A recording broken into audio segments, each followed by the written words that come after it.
नमस्कार साथियों, स्वागत है आप सभी का आपके अपने परिवार इजी माध्यम में। और मैं हूं दीपक कुमार।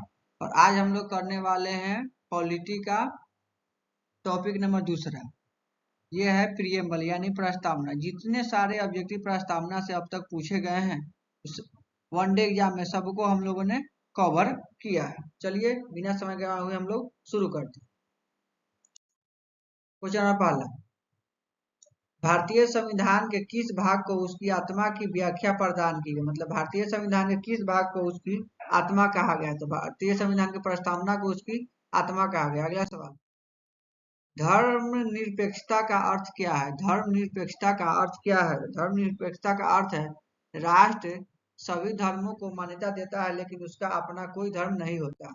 अगला सवाल, निम्नलिखित में से वे कौन से शब्द है जिनका समावेश 42वें संविधान संशोधन द्वारा उद्देशिका में किया गया था। मतलब 42वें संविधान संशोधन द्वारा प्रस्तावना किस भाग में क्या चीज जोड़ा गया था। तो सही जवाब हो जाएगा ऑप्शन नंबर सी यानी समाजवादी और धर्मनिरपेक्ष ये सब जोड़ा गया था। अगला सवाल, निम्नलिखित में से कौन सा शब्द भारत के संविधान की उद्देशिका में नहीं है। निम्नलिखित में से कौन सा जो शब्द भारत के संविधान की उद्देशिका में नहीं है। तो ये जो लोक कल्याण है ये नहीं है। अगला सवाल, कल्याणकारी राज्य का उद्देश्य क्या है। कल्याणकारी राज्य का उद्देश्य क्या है। तो कल्याणकारी राज्य का उद्देश्य है पिछड़े वर्गों के कल्याण का प्रयत्न करना। पिछड़े वर्गों के कल्याण का प्रयत्न करना। अगला सवाल, भारत को एक गणराज्य मुख्य रूप से माना जाता है क्योंकि भारत को एक गणराज्य मुख्य रूप से माना जाता है क्योंकि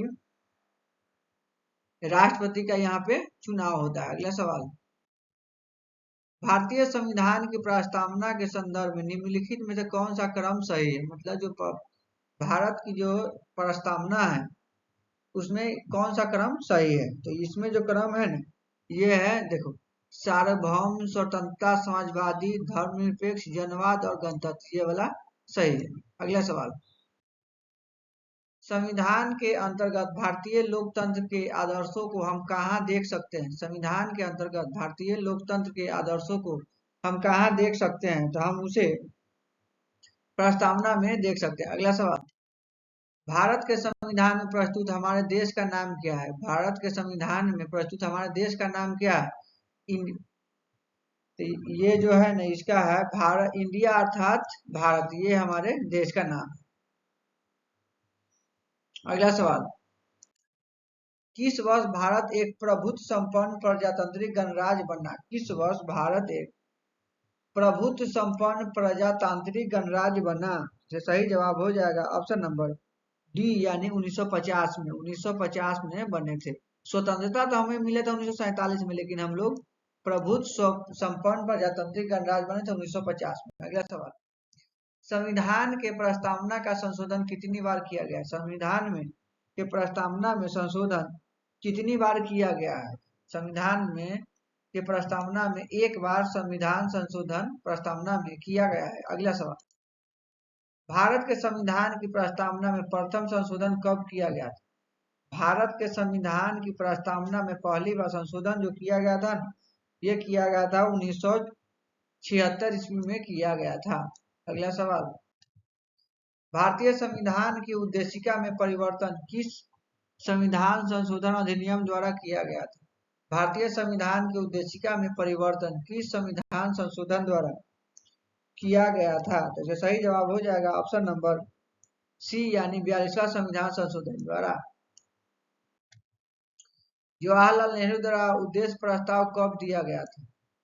जवाहरलाल नेहरू द्वारा उद्देश्य प्रस्ताव कब दिया गया था। तो ये जो उद्देश्य प्रस्ताव 13 दिसंबर 1946 यानी 13 दिसंबर 1946 को दिया गया था। अगला सवाल, प्रस्तावना का वह प्रावधान जो सभी नागरिकों को मतदान का अधिकार प्रदान करता है क्या कहलाता है।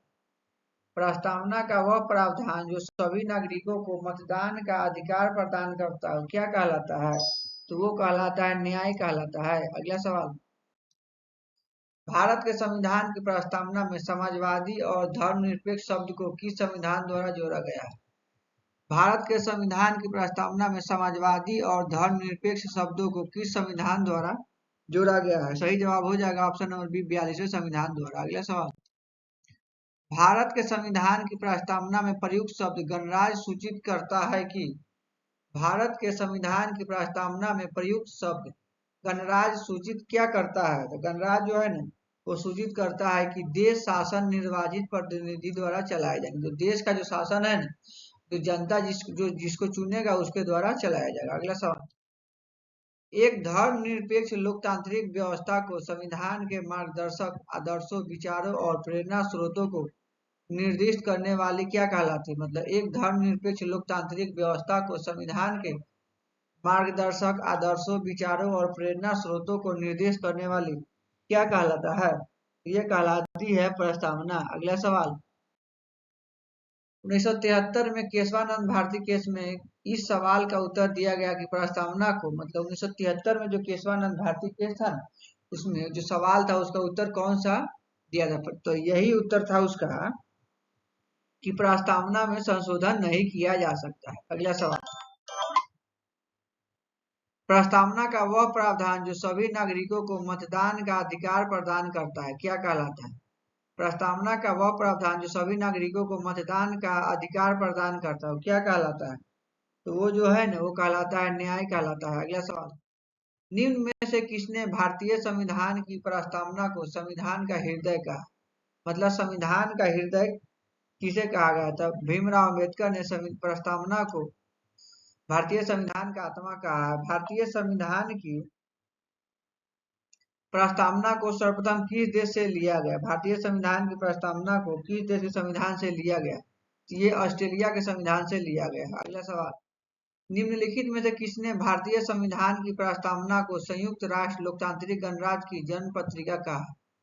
निम्नलिखित में से किसने भारतीय संविधान की प्रस्तावना को संयुक्त राष्ट्र लोकतांत्रिक गणराज्य की जन्म पत्रिका कहा है? सही जवाब हो जाएगा ऑप्शन नंबर डी यानी doctor S Radhakrishnan. Question number 24, उद्देश्य प्रस्ताव को संविधान सभा द्वारा कब स्वीकार किया गया? उद्देश्य प्रस्ताव को संविधान सभा द्वारा कब स्वीकार किया गया? तो इसका सही जवाब हो जाएगा ऑप्शन नंबर ए 22 जनवरी 1947 को। अगला सवाल, भारतीय संविधान की प्रस्तावना की प्रेरणा का प्रमुख स्रोत क्या है? भारतीय संविधान की प्रस्तावना की प्रेरणा का प्रमुख स्रोत क्या है? तो इसका जो प्रमुख स्रोत है ना आयरिश क्रांति 1912 में हुआ था वो था। संविधान के अंतर्गत भारतीय लोकतंत्र के आदर्शों को हम कहाँ देख सकते हैं? संविधान के अंतर्गत भारतीय लोकतंत्र के आदर्शों को हम कहाँ देख सकते हैं? तो उसे हम देख सकते हैं प्रस्तावना में। अगला सवाल, भारत के संविधान के संबंध में निम्नलिखित में से कौन सा कथन सही नहीं? मतलब भारत के संविधान के संदर्भ में कौन सा कथन सही नहीं? तो ये जो है ना उद्देशिका न्यायपालिक न्यायालय में परिवर्तन है, ये जो है ना ये नहीं है, बाकी सब है।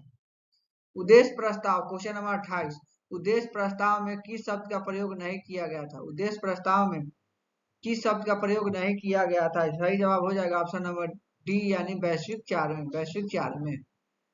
तो दोस्तों अभी तक आपने चैनल को सब्सक्राइब नहीं किया है तो चैनल को सब्सक्राइब कर दे और वीडियो को लाइक कर। Thank you. जय हिंद, जय भारत।